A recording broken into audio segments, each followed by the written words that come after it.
Hi guys, welcome to my channel.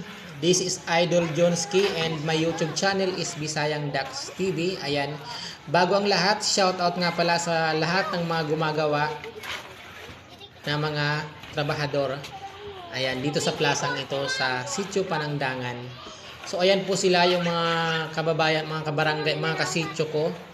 Ayan, gumagawa po sila ng plaza at libre nga lang para mga idol ang paggawa nila ng plaza. Wala po yung bayad. Dahil iyan po yung plaza na yan ay pinapagawa namin ng aming barangay kagawad in charge na si Mr. Marlon de Mesa. So ayan po mga idol, nagtutulong-tulong po sila at wala po yung bayad yung paggawa nila dyan. At nag-sponsor nga pala ako dyan ng 90 sacks na simento. Ayan po mga idol, tama po yung narinig nyo. Total of 90 sacks na simento nga pala yung sponsor ko sa plaza na yan. At syempre yung buhangin na ginamit dyan ay sinagot ng aming kagawad in charge na si Mr. Marlon de Mesa. So siya po yung nagsagot ng lahat na buhangin na ginamit dyan.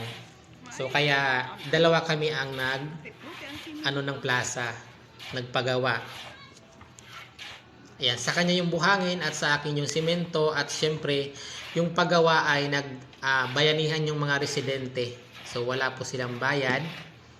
Ayan, kaya naman maraming salamat sa mga kasityo ko na nagtulong sa paggawa ng plaza kahit walang bayad. At syempre maraming salamat sa aming kagawad in charge na si Mr. Marlon de Mesa, dahil kung hindi sa kanya ay hindi po magagawa ang plaza sa aming sitio. So ayan po yung mga marites naming kapitbahay nag-iipon-ipon. Ayan, salamat nga pala mga idol sa panonood nyo. Sana po ay panoorin nyo hanggang sa matapos dahil malaki po ang pinagbago ng plaza, no? So, yan lang po ng video na yan ay yan yung part na ng ginagawa pa lang. So, malapad na talaga siya mga idol ngayon. Ay yung mga kapitbahay namin, mga marites nag-iipon-ipon. So, ayan mga idol, napakalawak po namin aming plaza, kaya naman maraming simento ang kinailangan dyan. So, total of 90 sacks na simento yung sponsor ko dyan. Ayan.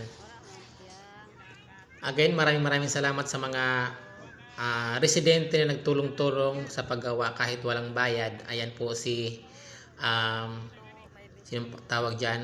Yung bata na yan, nakalimutan ko. So ayan po mga idol, may nagpapala, may naghahakot ng buhangin galing sa baba, at may nag-aasinta. Ayan, ang tawag dyan, basta yun na yun. Palibasa hindi ako construction worker, kaya hindi ko alam ang mga tawag sa step by step ng mga ginagawa. So ayan, nagpapatag yung isa. Ayan, maraming salamat ulit sa mga kasityo namin na nagtulong-tulong dyan. Actually, sa lahat po ng tumulong dyan, maraming salamat sa inyo. So isa kayo sa dahilan kung bakit nabuo ang plaza na yan, dahil sa inyong tulong na kahit walang bayad. So ayan na nga pala mga idol ang bagong update ngayon. So naka-report na po tayo sa ating plaza. And syempre next week ay matatapos na po siya. Sa awa ng Diyos ay matatapos na po siya. Ayan, kaya naman kung nagustuhan nyo ang aking video ay maaari nyo pong i-share. Ayan, at syempre paki-follow na rin po and paki-subscribe. So ayan po mga idol, update for to this video ay naka-report na po yung ating plaza at next week ay tapos na po siya. So kung hindi po ako magkakamali ay mga 4 or 5 dipa na lang yata at matatapos na talaga siya. Ayan Ayan. So hindi ako sure pero 4 to 5 na dipa na lang tapos na po siya. So ayan po yung plaza namin sa Sitio Panangdangan. Mahaba at malapad po siya, kung kaya't maraming naubos niya na simento. So ayan, ulitin ko po guys, ang plaza na ito ay simento lang po yung gin-sponsor ko dyan. Total of 90 sacks na simento.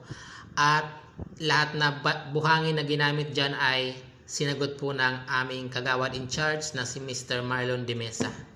So, maraming salamat sa amin na butihing kagawad na si Mr. Marlon de Mesa. Hindi dahil sa kanya ay hindi rin mabuo ang plaza namin.